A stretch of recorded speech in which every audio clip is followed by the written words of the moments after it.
de faire un petit rappel sur cette démarche.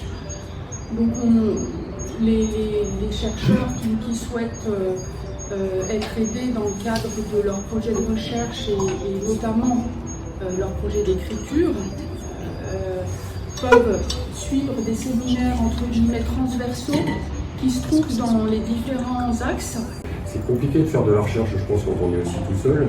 Depuis son arrivée à Lyon 3, il a fait la direction du labo en arrivant, je pense, spontanéité à Lyon 3, c'est ça, ouais. Et donc là, il y a un vrai groupe de finance avec une vraie dynamique, un labo quand même une bonne dynamique désormais. Et puisque être rédacteur en chef d'une revue qui maintenant est très structurée, on en discutait tout à l'heure avec beaucoup de monde pour partager le travail, c'est certes plus facile que ça ne le fut précédemment, mais tu étais déjà investi, mais là c'est un investissement lourd et notable pour la communauté. Je suis très heureux, je remercie Kirsten et Fabrice de m'avoir invité, c'est vraiment agréable de venir ici. C'est un plaisir de venir à Dijon, mais c'est un plaisir parce que de présenter cette revue FCS, parce que je dirais pour deux raisons. La première raison, c'est que cette revue a été fondée par un Dijonnais, qui est Gérard Charot, donc ça c'est quand même important à souligner.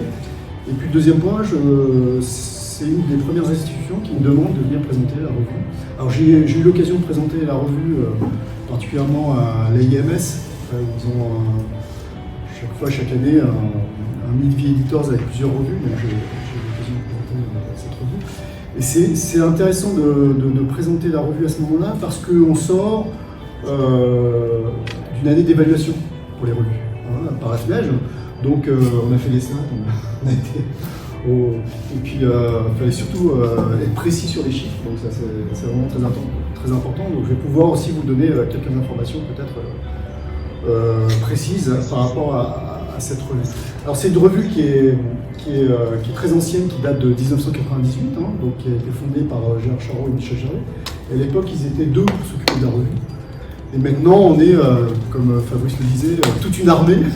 Il y a à la fois un rédacteur en chef, des rédacteurs en chef adjoints, des éditeurs associés, et puis aussi un comité d'expertise scientifique qui est constitué de rapporteurs principaux. En fait.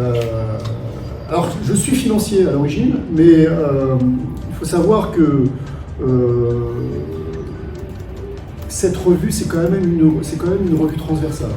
Quand même une revue transversale avec